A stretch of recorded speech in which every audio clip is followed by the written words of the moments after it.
Good day, Summers. This is Raid Master bringing you another League of Legends Shoutcast for your viewing pleasure. And today, I've got a bit of a disclaimer. I'm a little bit on the sick side. I've been sick the last couple days, and today it's not so bad. That's why I decided to get myself in a little bit of a Shoutcast. But it's been affecting my ability to come out with content the last couple days. I hope you understand. I don't want to just sound like a gelatinous blob of unhappiness on camera, or I don't want to put that through to one of my videos, if that makes sense. Probably doesn't, but I don't want to sound sick in a video, because then no one's having fun. I'm not having fun doing it, and no one's having fun watching it.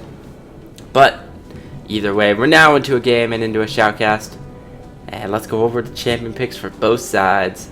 For the blue team, we're going to have an Aurelia in the top lane, mid lane is going to be Twisted Fate, jungle will be Warwick, and it's going to be a LeBron being supported by Morgana bot lane. For the purple team, it's going to be an Akali top lane, mid lane will be Jace, Rama's going to be in the jungle, and Caitlyn will be being supported by Janna in the bot lane. And pretty much standard lanes all around, strong supports and their carries. Caitlyn, I'd say, fallen out of favor a little bit, but still definitely strong in the right hand. Lots of range to harass her opponents. And Akali top, I always think that's a questionable choice. Akali top goes one of two ways. Either she destroys her lanes and becomes a monster, or the top laner knows how to play and picks a good champion against Akali and she becomes useless for the next 40 minutes. It can go either way, depending on both players' skill. Usually, I see the Akali completely fail in top lane. In mid lane, Akali almost always gets fed. If she can't do it against her laner, she goes to another lane and gets fed. But that's getting ahead of ourselves. Let's unpause the game and see how it's going. So far, 4 minutes in, score is 0-0.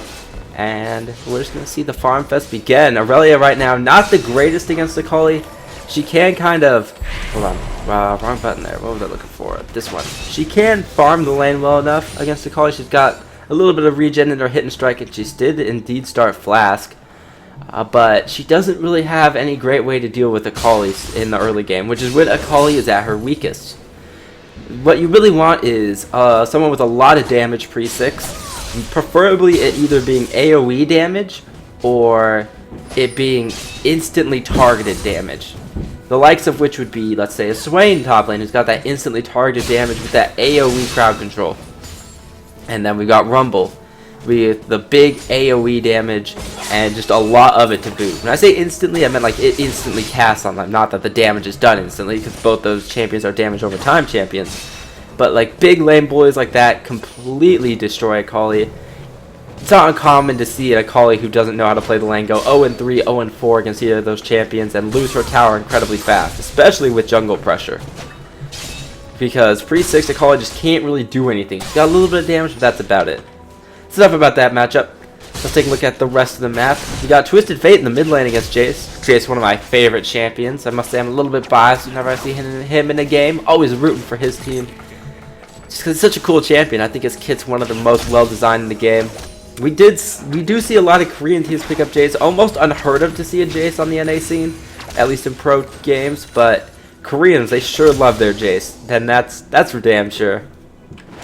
So we're gonna see him in the mid lane. A lot of people like to bring Jace top. Personally, in my opinion, he's stronger as a mid laner because he does have decent roam potential, and he just doesn't have the best of matchup top lane. They can go okay, but I like putting him in a safer lane instead. Also, mid lane gives him a lot better option to push, and he's got better kill potential against other mid laners than he does top laners. Ugh, bit of a burp coming through my throat right there. Gonna make me pause in the commentary, but we're back. And the Morgana Janna, very popular supports at the moment. Janna is seeing a lot more play on the pro scene, but that's just because all around she's an amazing support. Got so much going for her. Easy, fast push of lanes, tons of disengagement late game team fights. That early game shield is just amazingly strong. Well, it's amazingly strong at all stages of the game, but early game it really shines with the damage bonus and ability to trade that it gives you, especially on someone like Caitlyn who loves to harass with auto attacks. Extra AD from the shield is going to do wonders for her there. And right now, nothing's happened so far. Jungler's just farming up their jungles. Of course, we got Warwick and Rammus. So, Rammus, not so much of a farm jungler. Likes to get those ganks in with his taunt. Interesting that Rammus is going for a max taunt immediately. Normally, you see Ramesses get at least 2, more likely 3 points in their spiked carapace. That's not what it's called, but that's what I'm thinking of. What's it called? Defensive ball curl, of course. Because then they have that extra clearing power, and they can farm up a little bit faster. Hit that 6 earlier, get those extra levels in. This Rammus has decided apparently only wants to get 1 point in it, which I guess it can work. I don't really jungle Rammus, so I'm not one to judge. Warwick, though, the epitome of a post-6 ganking jungler.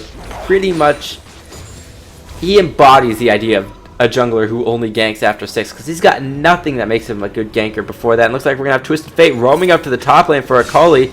And there goes the ultimate getting popped. Akali is going to flash. They're going to get stunned anyways. Aurelia jumping on top, doing a lot of damage. They can't see her anymore now that Twisted Fate's ultimate has worn off. Ram is going to come in, get that taunt onto Aurelia. Not going to do too much. There's the flash ghost from Twisted Fate, picking up the first kill. The tower will take him down. Aurelia, unfortunately, followed Twisted Fate on his dive when that was completely unnecessary and did get picked up. Excuse me a moment while I take it. Thank you. Still a little bit sick, so I hope that doesn't come by too obviously in my voice, but talking a bit too much like that can dredge up a little bit of a sore throat and cough.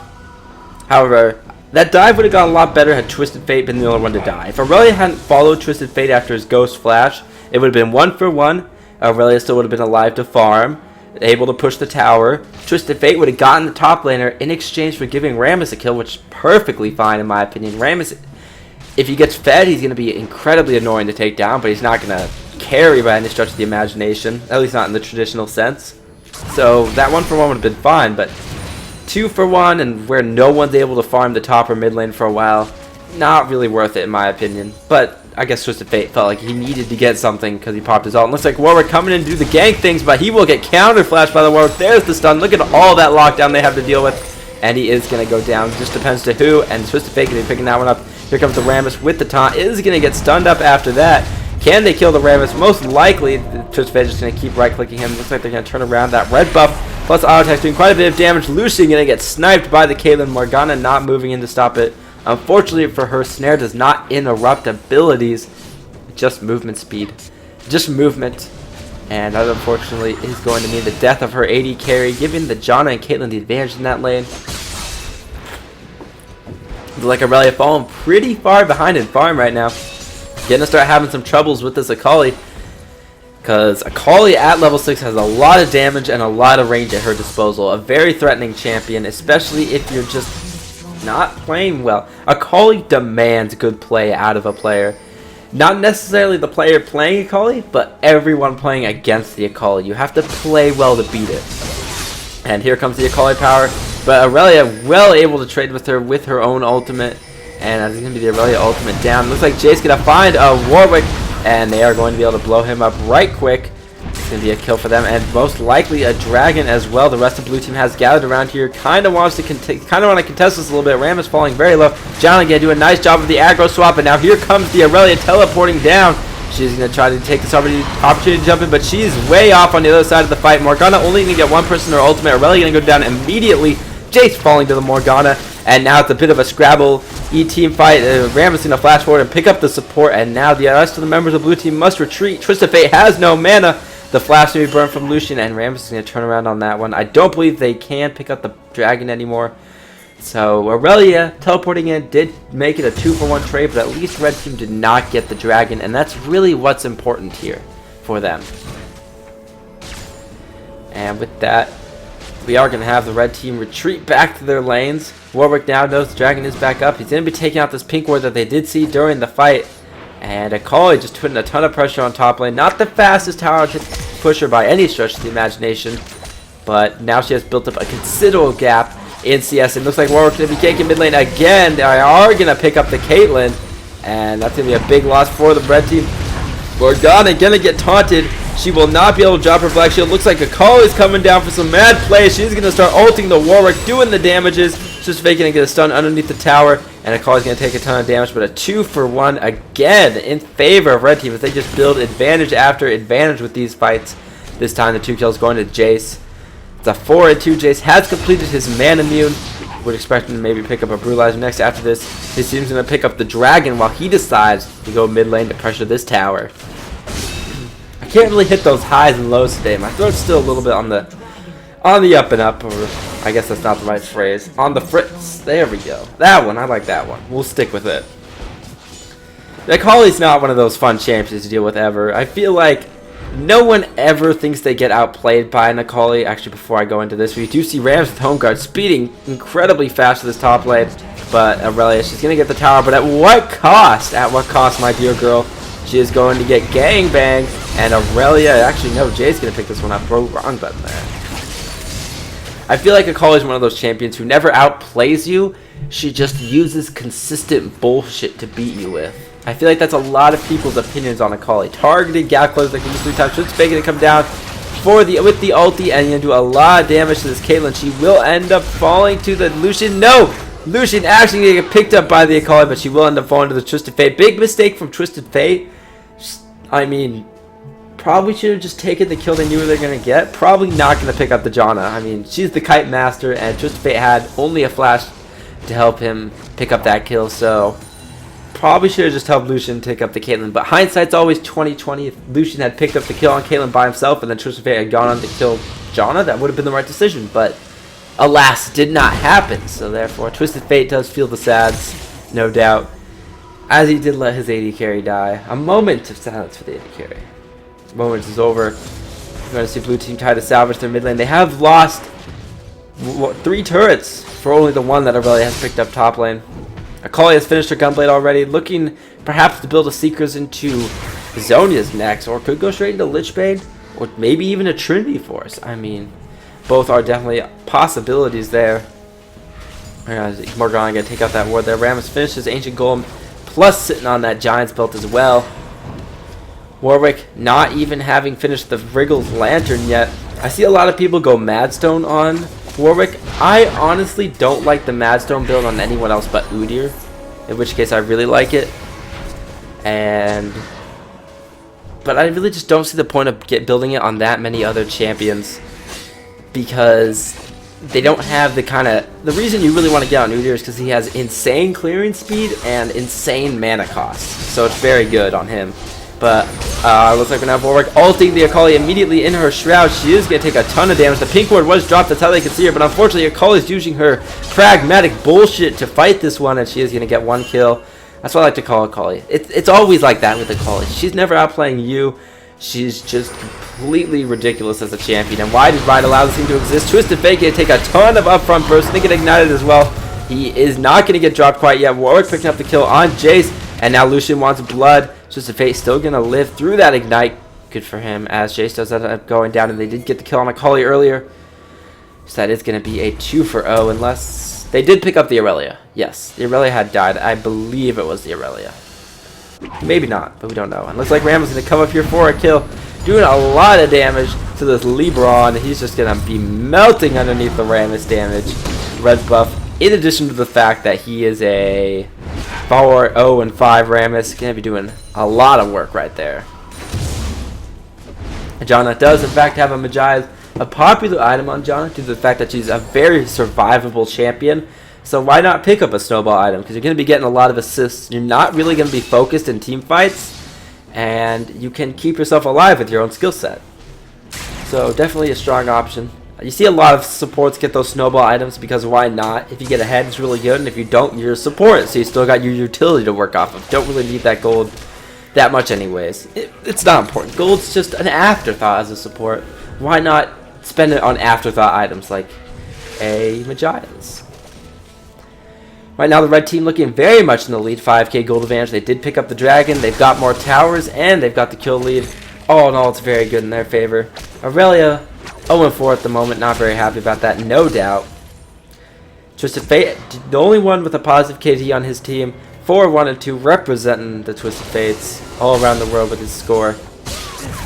You say Rammus has finished his Sunfire Cave. Jace, the makings of an Infinity Edge, so he is going straight deeps with his build right now. Is in fact maxing W second. Definitely the more popular build on Jace since they took away the cooldown reduction per level on his acceleration gate. It's now much better to max the W in my opinion. Get that extra damage, allow him to take towers so fast. And it looks like this Lucian, he is waiting for the trap, but the trap will not be sprung as he did decide to check the book. Twisted Fate popping his ultimate. Looks like he's going to try to kill top, but he will not be able to teleport within range of a caller to pick up a kill there. She does back off, and now it looks like this tower is going to be a little bit of trouble. Ooh, looks like we're going to see a lot of damage going on to Jace since he does in fact eat tower aggro. They're going to have to be very careful though here in the bot lane. One good poke from Jace could mean the all-in from red team, although they are taking quite low. Jace at about 1/3 of his HP. John again dropped the ult for the heal. There goes a lot of damage onto LeBron, dragging him down to about half HP.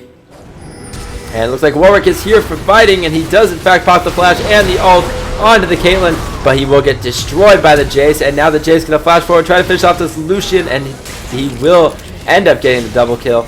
The EQ going to hit a minion, not going to be able to pick off the Morgana, but it looks like this turret push will continue here in the bot lane for red team.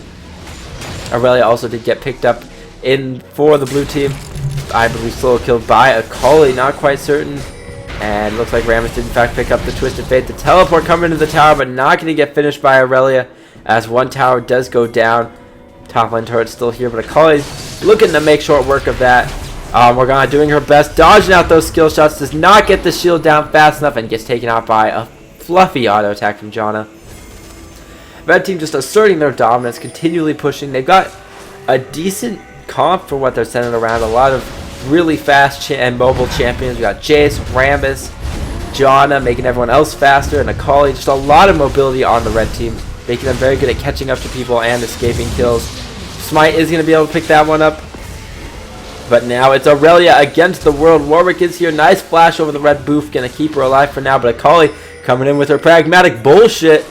I don't know why I'm saying pragmatic. It doesn't even make any sense in this situation. But it looks like just going to be the one getting jumped on, eating the bullshit for all he's worth. But they are going to be able to snare her and pick up the kill. Don't take me insulting Akali as calling her OP, because I certainly do not think she's an overpowered champion. I believe that she wins just about as often as she loses. Even in lower elos, she's very easy to counter in lane, and only really becomes super annoying if she is fed, which does happen in the lower elos more than it should, perhaps. But alas, back into the game. Looks like Aurelia going to try to go after this Caitlyn. Going to get netted, though, and start taking a lot of damage. Aurelia does have her Trinity Force finished, and there are 2 Infinity Edges finished up on red team. The Jace EQ going to come up for lots of damage. Surprisingly, Jace hasn't decided to build any cooldown reduction yet. No Brutalizer, no Boots of Lucidity. So he's just sitting on his base cooldown reduction. Don't know if he has any in his runes and masteries. When I play Jace, I like to start with 5% in my runes, 5% in my masteries, and it just feels so good. Having the extra 10% to start with, very strong on him, because it's all about getting those EQs out as fast as possible and getting that hypercharge back up as quickly as possible. Whatever his W is called in range form. I don't pay attention to the ability names. Who cares? Apparently, the people who name them probably do care, and to them, I do apologize. They are good names for the most part, except for like Rammus's defensive ball curl. Come on, a little bit more creativity here. Though I suppose it is an old champion, so fair is fair. Jason be critting every now and then for big damage, especially when he turns on his W. 130% bonus damage, and then 250% of that into crit. That's a lot of damage. Of course, this Jace build a little bit more susceptible to being built armor against, and also without the cooldown reduction from Brutalizer, the armor pen from Last Whisper, his poke's not going to be quite as strong, but when he goes into the fray to auto attack, he's going to be doing massive damage. Akali smelling blood from this Aurelia and not going to be able to get anything from it. Warwick, though, blue team's in an interesting position. They've got a Rammus on one side, the rest of the enemy team on the other. And it looks like they might try to disengage, but Aurelia, her chance to disengage might be not. I don't know what Twisted Fate thought he was doing, but he flashed into an Akali. And this Akali is not happy with the way of the world. She's going to start doing just a ton of damage to the enemy team. Jace picking up another kill. And it looks like we're going to have a cop picking up the next one. I don't think that's actually Kurtz's cop, but I guess we can all hope. And with that, going to be a 3-for-0 trade in favor of red team. And they are going to win that team fight for sure. This turret, though, going to be hampering them for sure. And the minions are going to run up to it. And no doubt red team will be able to pick this one up. Warwick's Infinite Duress is down, so he poses virtually no threat to the enemy team. Warwick without an ult is not the most useful champion in the game, I'll be honest. He does have a Bork though, so his chase potential is a little bit better than normal. He does have that extra movement speed from seeing the enemies. I think Warwick's abilities could use a bit of a texture update, especially his Blood Scent. It looks super old style League of Legends, if you want my opinion. Maybe something more akin to the new Bloodseeker things on Dota, where the enemies kind of like trail red a little bit. That'd be a nice one too. It looks like Rammus can get initiated on under the turret, but Akali just doing a awful amount of damage along with Jace. Lucy gonna be brought down, so will Aurelia, and actually Lucy gonna pick up a couple of kills before he ends up going down, and that's gonna be a 3 for 4. And that there were so many pink wards dropped in that fight. Blue team dropped 2, red team dropped 1. We're going to go back because I wasn't really able to cast that due to the fact that I pretty much lost focus during that fight.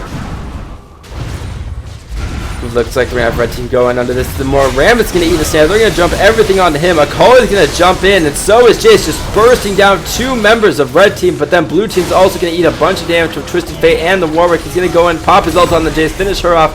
Caitlyn's going to walk a little bit too close to the enemy team, pick up a kill there. And that is going to be that.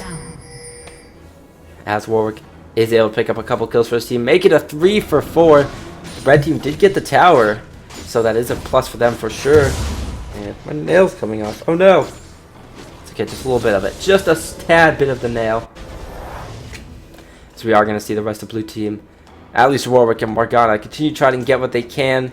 Not a lot of advantages to be able to get from a 3 for 4 exchange. You can't do much with just a support and a jungler. No objectives to take. Dragon's gone. Going to be up in 130. Baron, obviously not a realistic possibility there. They do need some wards around Baron, though, as with Rammus, Jace, and Caitlyn, red teams are more than capable of even 3-personing the Baron at this stage of the game.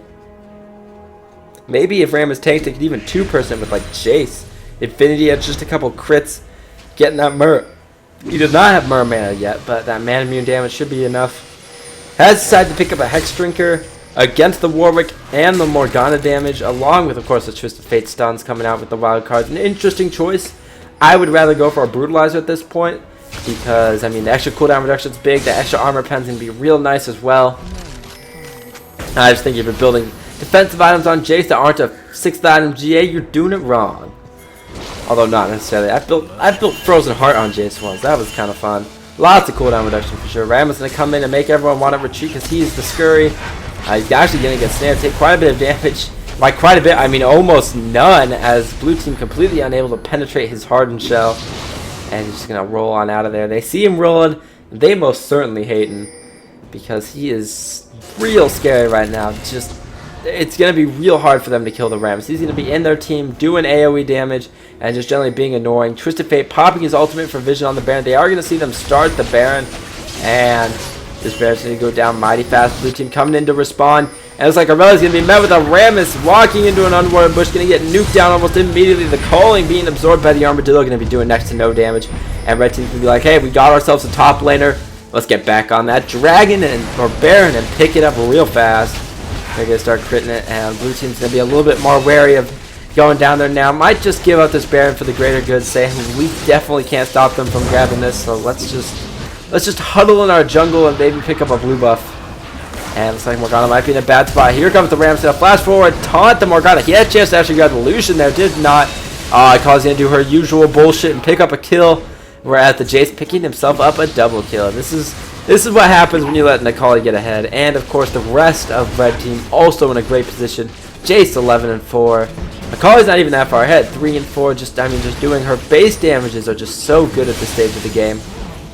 Ram is 5-2. Caitlyn 6-4. A lot of damage coming on red team. They pretty much spec their entire team into damage. Caitlyn, Jace, Akali, just so much. They have one tank, Rammus, but they've just got so much damage to back it up as well. It looks like this is going to be the end of the game, guys. Thank you guys for watching. Hopefully my sickness was just not an unbearable distraction. And, the double explosion, always a classic. Oh, it just feels so good to see the double. I haven't seen a double explosion in so long. I don't know if I patched that or not. But anyways, doesn't matter. Thank you guys for watching. I'll see you guys next time, when hopefully I won't be sick.